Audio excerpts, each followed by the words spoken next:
Pelaku pelecehan dokter terhadap pasien di Garut ditangkap.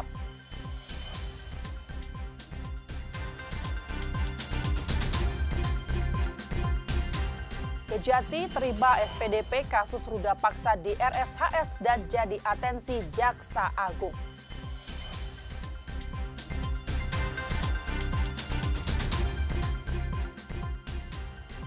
Pemeriksaan psikologis tak akan peringan hukum pelaku ruda paksa di RSHS.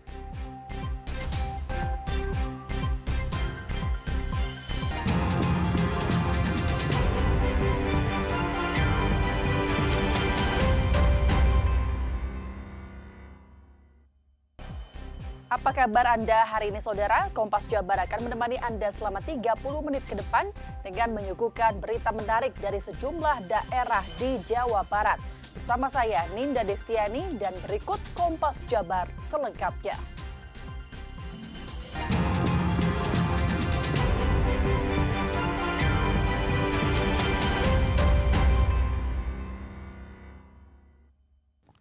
Sebelumnya, Saudara, sebuah video viral terkait oknum dokter objin atau dokter kandungan yang melakukan pelecehan terhadap seorang pasien yang diduga terjadi di salah satu klinik di Garut, Jawa Barat. Pihak Dinas Kesehatan membenarkan video tersebut, namun kejadiannya berlangsung pada tahun 2024 lalu.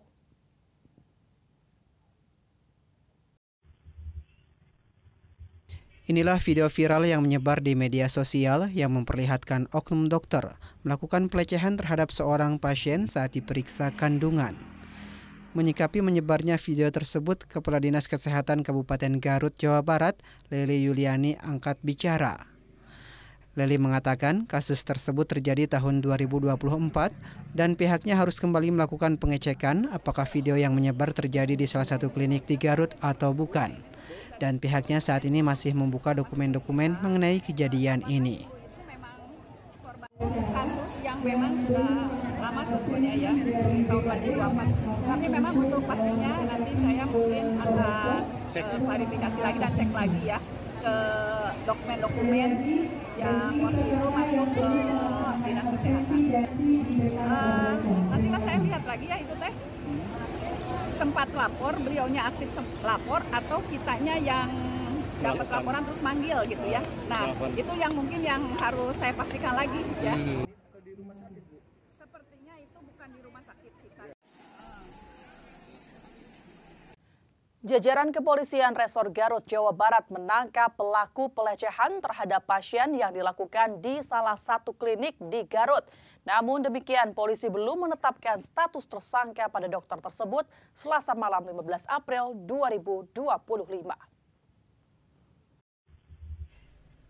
Setelah video viral menyebar di media sosial yang memperlihatkan dokter kandungan melakukan pelecehan terhadap seorang pasien saat diperiksa kandungan, jajaran Kepolisian Resor Garut Selasa malam 15 April 2025 mengamankan terduga pelaku. Setelah dilakukan penangkapan, pelaku langsung diperiksa secara intensif oleh Unit Perlindungan Perempuan dan Anak atau PPA Satreskrim Polres Garut. Kasatreskrim Polres Garut, AKBP Joko Prihatin mengungkapkan pelaku belum bisa dihadirkan ke publik, serta korban yang sudah melapor ada 2 korban, di mana pelapor ini datang langsung ke Polres. Namun demikian, dengan adanya viral tersebut, Polres Garut bergerak cepat. Belum 24 jam kita sudah membenarkan, kita sudah mengamankan diduga pelaku. Dan saat ini untuk pelaku kita ini dalam ruangan khusus untuk dilakukan pemeriksaan intensif. Korban ada berapa? Kalau korban saat ini korban yang sudah kita dapatkan atau dua korban. Meski pelaku sudah ditangkap, Polres Garut tetap membuka posko pengaduan untuk melayani aduan masyarakat perihal kejadian ini. Ridwan Mustofa, Kompas TV, Garut, Jawa Barat. Kejaksaan Tinggi Jawa Barat telah terima surat perintah dimulainya penyidikan atau SPDP dari kasus pemerkosaan oleh dokter residen anestesi di RSHS Bandung. Kasus ini jadi atensi Jaksa Agung Republik Indonesia.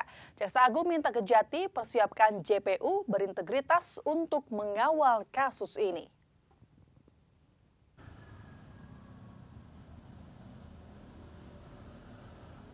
Kejati Jabar telah menerima surat SPDP dari penyidik Polda Jawa Barat sejak tanggal 26 Maret 2025 lalu.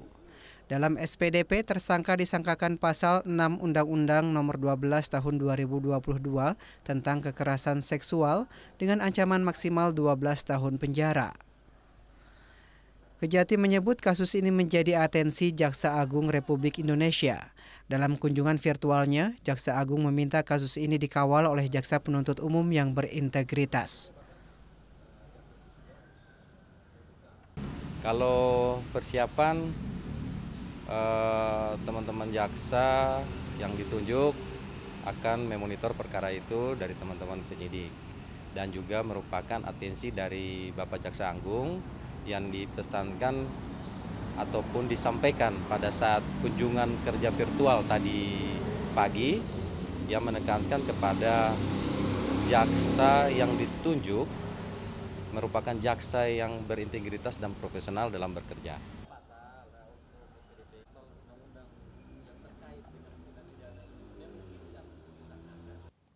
Ditreskrimum Polda Jabar pastikan pemeriksaan psikologis yang dilakukan penyidik kepada tersangka kasus pemerkosaan pasien di Rumah Sakit Hasan Sadikin tak akan peringanan hukuman.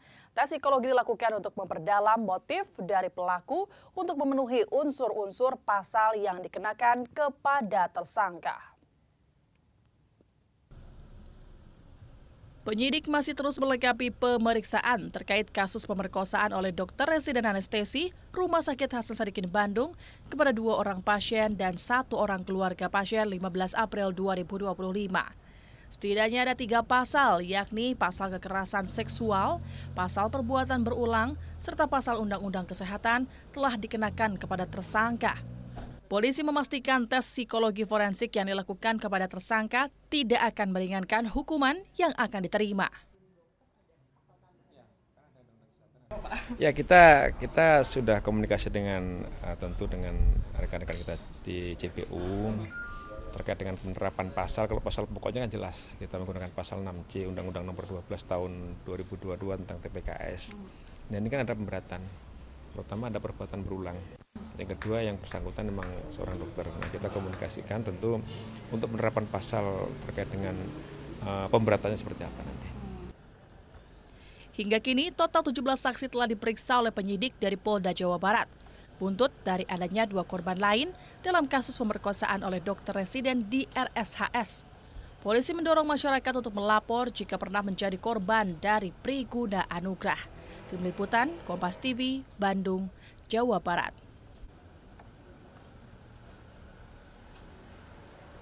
Kantor ex-Dirut BUMD di Jabar digeledah Kejari Bandung. Informasi lengkapnya akan hadir setelah jeda. Tetaplah di Kompas Jabar.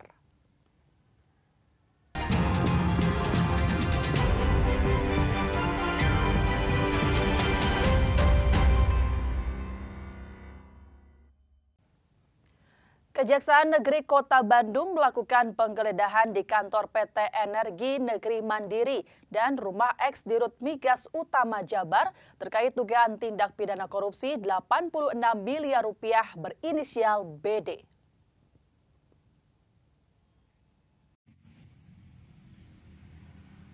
Kejari Kota Bandung geledah kantor ex-Dirut BUMD Jabar yang rugikan keuangan negara 86 miliar rupiah. Penggeledahan dilakukan berdasarkan surat perintah penggeledahan dan penyidikan terkait dugaan tindak pidana korupsi penyediaan barang atau jasa antara PT Energi Negeri Mandiri dan PT Serba Dinamik Indonesia. Kejari Kota Bandung menyita 56 item dokumen di kantor PT Energi Negeri Mandiri dan 42 item dokumen di rumah kediaman ex-Dirut Migas Utama Jabar. Kepala Kejari Kota Bandung, Irfan Wibowo, menjelaskan bahwa kasus ini bermula dari pengelolaan dana participating interest yang digunakan untuk mendanai anak perusahaan di PT Migas Utama Jabar. Kerjasama antara PT Energi Negeri Mandiri dan PT Serba Dinamik Indonesia ternyata ilegal dan menyebabkan kerugian sebesar 86,2 miliar. Saya sampaikan bahwa saya komitmen kami langsung melakukan kegiatan penggeledahan. Penggeledahan kami lakukan di 2 titik, yaitu kantor PT Energi Negeri Mandiri beralamat di sebelah kantor kita, Jalan Jakarta Nomor 40, kemudian di rumah kediaman mantan Direktur Utama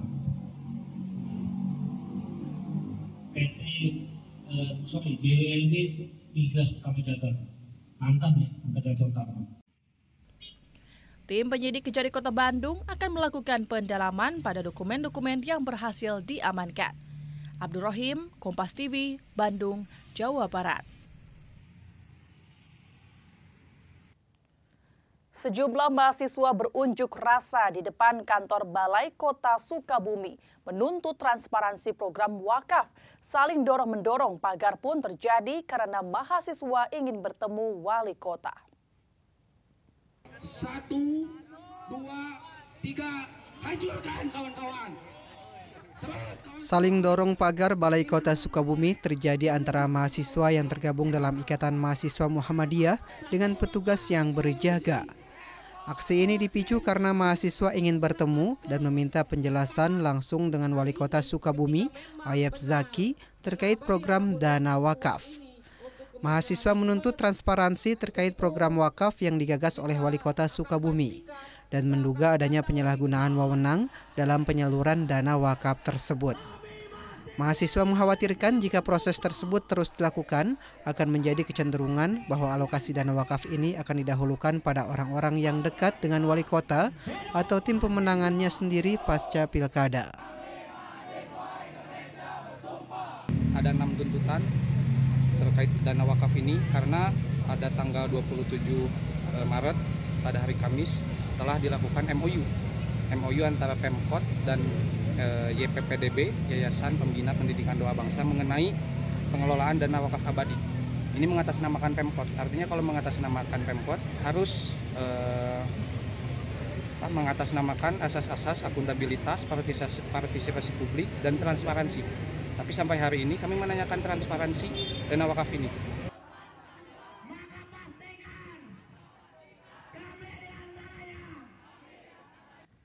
Saudara, menikmati masakan tradisional di kawasan Puncak Cianjur, Jawa Barat bisa coba beberapa olahan ikan gurame yang khas. Mulai dari yang dibakar sampai gurame mak combrang yang memiliki cita rasa asam pedas dengan aroma rempah dari buah mangga dan kecombrang.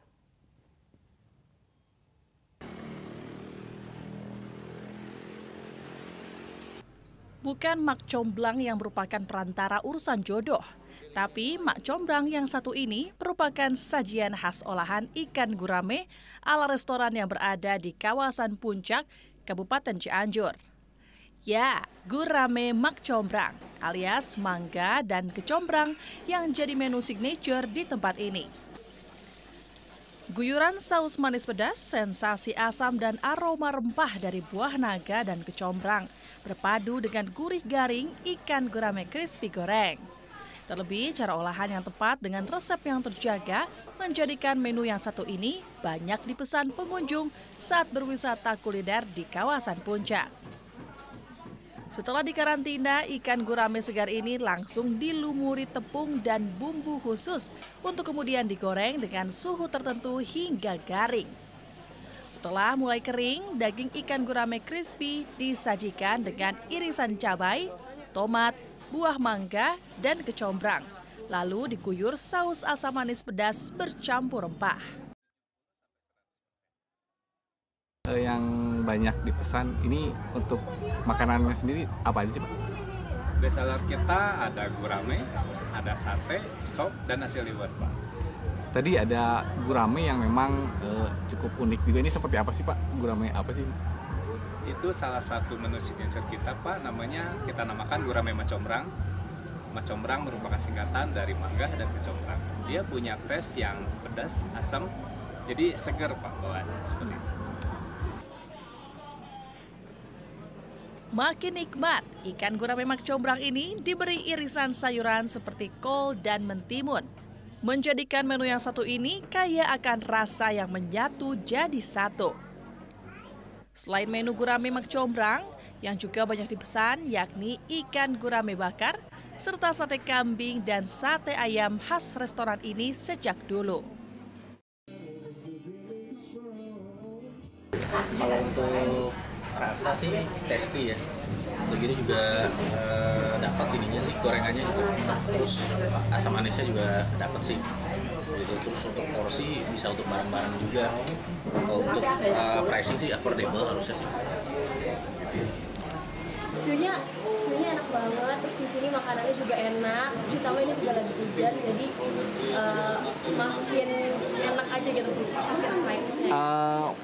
Yang paling ini pesen apa sih kalau makanan di sini yang paling khas dan memang paling sering dipesan? Kalau kesini pesanan yang signature di keluarga aku itu biasanya tuh nasi sama gurame bakarnya. Terus kadang juga kita juga pesan sama gurame goreng dan juga lupa sama sayur asem. Menikmati beberapa olahan ikan gurame serta makanan tradisional lainnya di kawasan Puncak. Pengunjung juga bisa sambil menikmati sejuknya alam pegunungan. Sambil berakhir pekan, seru bersama keluarga, restoran yang satu ini wajib dikunjungi dengan pemandangan panorama asri kawasan Puncak. Angga Riyadi, Kompas TV, Cianjur, Jawa Barat.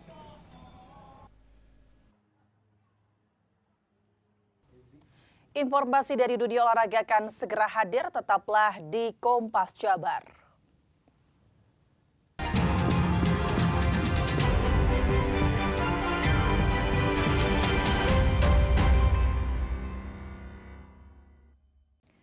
PBSI resmi mengumumkan daftar 20 pemain untuk turun Piala Sudirman 2025 tanpa Anthony Ginting. Jonathan Christie yang jadi tumpuan di tunggal putra, sementara pasangan non-pelatnas Rehan Noval dan Gloria Wijaya masuk memperkuat sektor ganda campuran.